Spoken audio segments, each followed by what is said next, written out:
అన్నా ఈ తుపాకేంటన్నా ఇంత బరువుగా ఉంది? సినిమాలో చూపించినట్టు ఒంటి చేతితో కాల్చడం కష్టం అన్నా. నా అంతటోనే ఒక సైడ్కి లాగుతోంది. ఏదో మనం కాబట్టి మేనేజ్ చేసాం. నేను కానీ రాకపోయింటే మీ ఇద్దరు ఈ పాటికి పైకి పోయేవారు కదా. ఏంటన్నా ఇంకా ఎవరు రావట్లేదు? నన్ను పలు చూసిరామంటావా? తలకుండా కూర్చారా. ఓ మాట్లాడగనా? ఎవరన్నా నువ్వు? ఎందుకు హత్య చేసావు? అంటే చూడ్డానికి అంత కూడలానే కనిపిస్తున్నావు కానీ మాట్లాడితే అలా అనిపించట్లా, అందుకే అడిగా. చెప్పన్నా. నీ పని చూసుకోరా. అన్నా చెప్పన్నా, చెప్పన్నా. నీ వయసు ఎంతరా? మొన్ననే 23 నిండిందన్నా. నీ వయసుకే నేనంతా చూసేశాను రా. ఓ తెలిసిన కాడ నుంచే గొడవలు, కొట్లాట్లు, తాగడం నా బతుకదే. విజయ, ఆ పిల్ల కనుక లేదంటే నా బతుకు ఏనాడో అయిపోయేది. భలే అందంగా ఉంటుంది ఆ పిల్ల. ఊళ్ళో అంతా కళ్ళప్పగించి చూసేవాళ్ళు, కానీ దానికి నా మీదే కన్ను.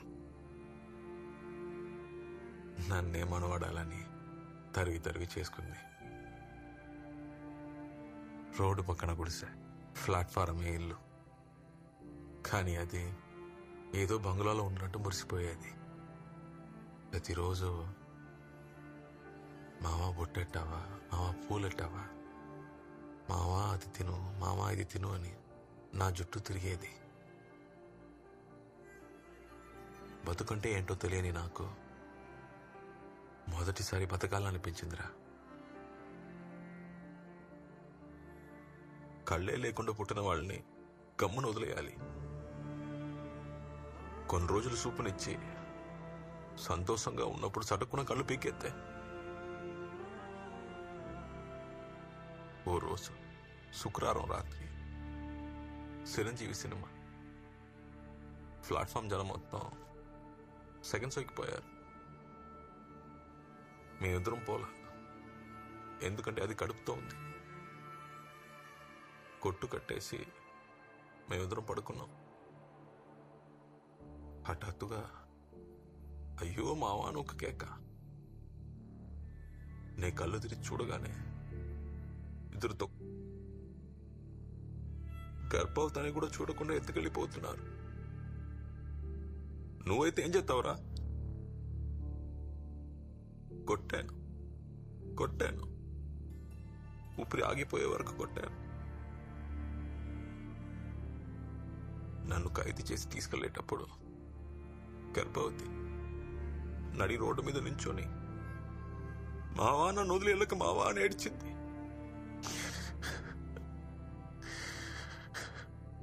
అదే తన శివరి చూపుతుందని నాకు అప్పుడు తెలియలేదురా.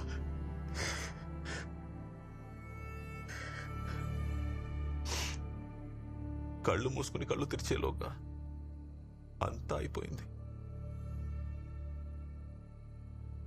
మావాన దాని పిలుపు, దాని సెవట వాసన, వీటితోనే కాలం గడిపేస్తున్నాను రా.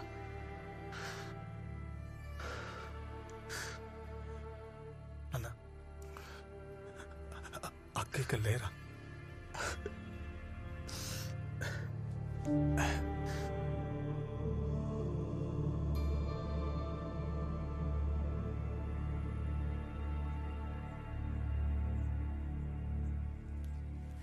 ఏంటమృత, ఇంకా నిద్రపోకుండా ఏం చేస్తున్నావు? అది కాదక్క, నన్ను చూడ్డానికి రేపు ఎవరూ రారేమో అనిపిస్తుంది. ఏమైంది నీకు? నేను మాట్లాడినంతసేపు ఎవరూ నాతో మాట్లాడలేదు. మరి నేనంటే ఇష్టం లేదనేగా అర్థం. అలాంటివేం ఆలోచించుకు, రేపు పొద్దునే వాళ్ళు నీకోసం వస్తారు చూడు.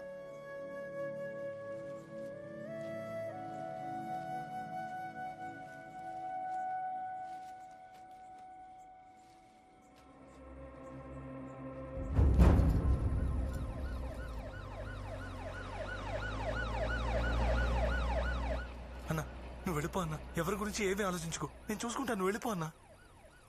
మధ్యలో వదిలేసి ఎలా పోమంటావురా? అన్నా సాయం చేయడానికి మనుషులు వచ్చారు కదా, వాళ్ళు చూసుకుంటారన్నా. నువ్వు నీ కూతుర్ని కలవాలన్నా, వెళ్ళన్నా. ఆయనకి నాలా ఒక కూతురుంది, మంచోర్రా ఆయన. ఎలా చెప్తానో ఏం తెలియకుండా రేపు పొద్దున లేవగానే పోలీస్ బుద్ధి చూపిస్తే అప్పుడేం చేస్తావు? 10 ఏళ్ళు జైలు ఎదోలతోనే ఉన్నానురా. మంచోళ్ళు ఎవరో ఇట్టే తెలుస్తుంది.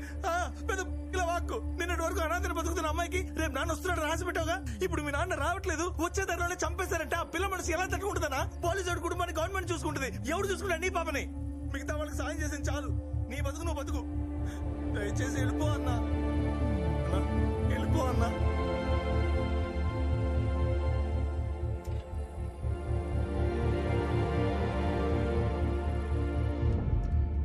సార్ నేను ఏం చేద్దాం సార్?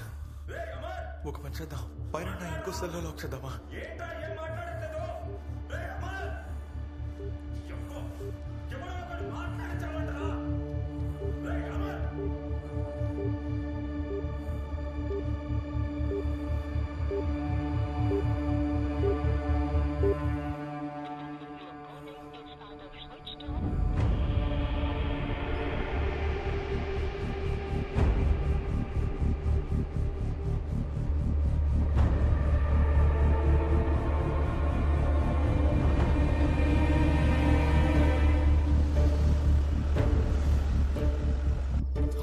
చేయగలిగిన వాళ్ళని తోడుగా పంపించాను. చెక్ పోస్ట్ పక్కనే పొడి చేశారు సార్, కానీ ఎవరు చేశారో ఏంటో తెలియట్లేదు. సరే నువ్వు పని చేయి సార్. నువ్వు వీళ్ళిద్దరు బాడీస్ ని స్కూల్ బస్సులో ఎక్కించుకొని తీసుకెళ్ళు. Okay sir. నేను డాక్టర్ మహేష్ తో మాట్లాడాను సార్. ఇంకో ముఖ్యమైన విషయం, దీని గురించి బయట ఎవరికి తెలియకూడదు. Okay sir. స్ట్రైట్ గా వీళ్ళందరినీ జోషో క్లినిక్ కి తీసుకువెళ్ళు. ఎమర్జెన్సీ అని చెప్పు, వాళ్ళకి అర్థం అవుతుంది. అజయ్ బాడీని అక్కడే ఉంచండి. Sure sir. నువ్వు వెళ్ళిపోతున్నా అని చెప్పానా? సరే నువ్వు బయలుదేరు, నేను బాయ్స్ తో జాయిన్ అవుతాను. Yes sir. రే, నా కూతురుని చూద్దాను వచ్చానురా. దాని మొహం ఎలా ఉంటుందో చూశాను, దాని గొంతు విన్నాను. ఇప్పుడు అది సంతోషంగా ఉంటే చాలా అనిపిస్తుంది. ఆయన నా కూతుర్ని బాగా చూసుకుంటా అన్నాడ్రా. ఆయనకి ఏదైనా జరిగి నేను పేనాలతో ఉంటే 2 పిల్లలు అన్యాయం అయిపోతారు కదా. అయితే ఇప్పుడు నేను దానికి తోడుగా ఉండడం ముఖ్యం కాదు, అది సంతోషంగా ఉండడమే ముఖ్యం. అందుకే నా పేనాలు ఇచ్చేనా ఆయన కాపాడదామని ఫిక్స్ అయ్యాను. అన్నా, అమ్మా నాన్న ఇద్దరు లేకుండా నీ కూతురు మంచి స్కూల్లో చదివితే మాత్రం సంతోషంగా ఉంటుందా చెప్పన్నా? రే, నీకు ఇది ఇప్పుడు అర్థం కాదురా. నాకు సాయం చేస్తావా? నేను లోన్ ఉన్నప్పుడు ఫ్యాక్టరీలో 3 ఏళ్ళు పనిచేశాను. కాస్త సిల్లర వెనకేసుకున్నాను. ఏం కొనాలని ఆలోచిస్తా ఉంటే విజయకి చుక్కలు కమ్మాలంటే చాలా ఇష్టం. అందుకే అదే కొనేశాను.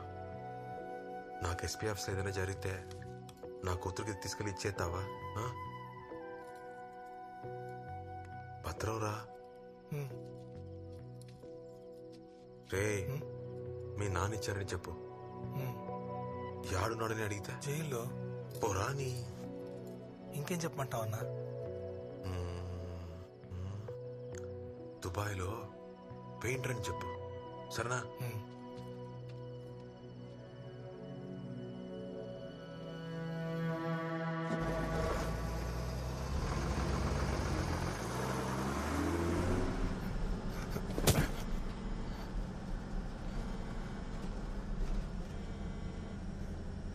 సార్, స్కూల్ బస్సులో వెళ్తున్నాం సార్.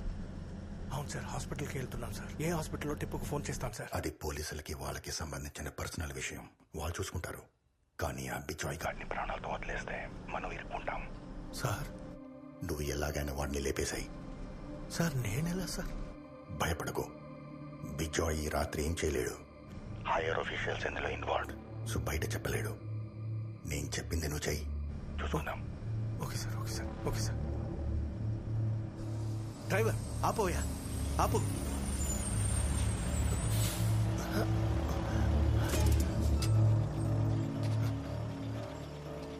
సార్, ఆయన మొత్తం దిగిపోయినట్టుంది. సార్ సార్, నాకు ఇప్పుడు పర్వాలేదు సార్, నేను మీతో రావచ్చా?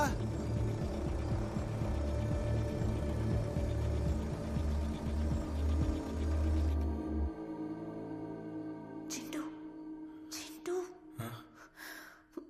నొప్పిగా ఉందా?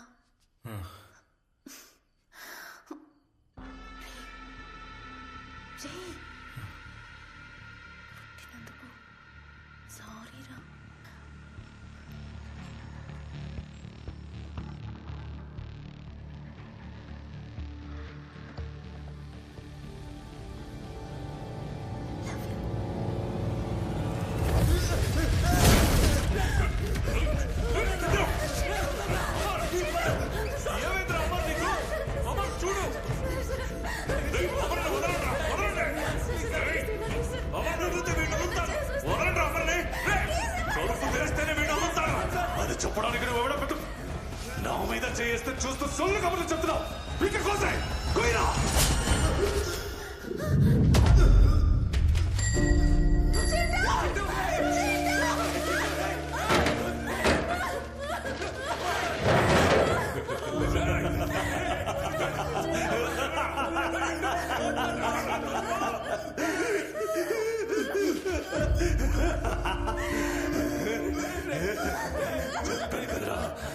నేను చెప్పానా అంత నీ వల్లేరా.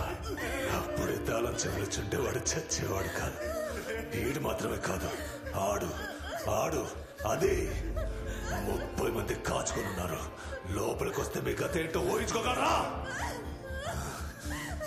అన్నా? ఇక 2 నిమిషాల్లో తాళం చెవి చేతికి వస్తుంది. సరుకు తీసుకొని మనం కలిసి ఇంటికి వెళ్దాం. వస్తున్నా జీవు.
ఏదైనా మాట్లాడరా.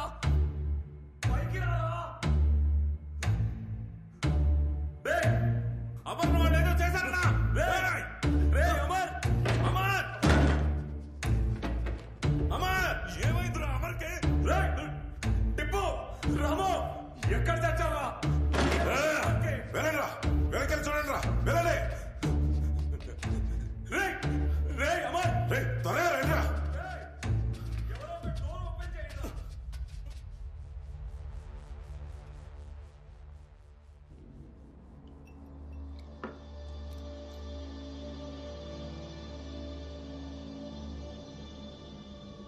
అజాజ్ అహ్మద్.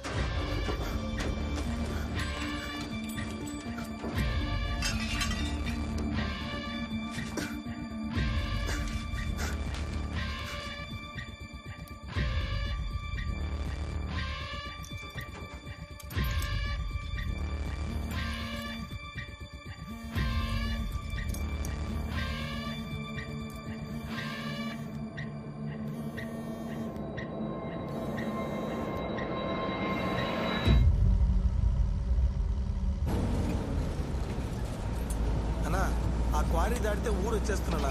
అక్కడి నుంచి ఎస్పీ ఆఫీస్కి వెళ్ళిపోవచ్చు.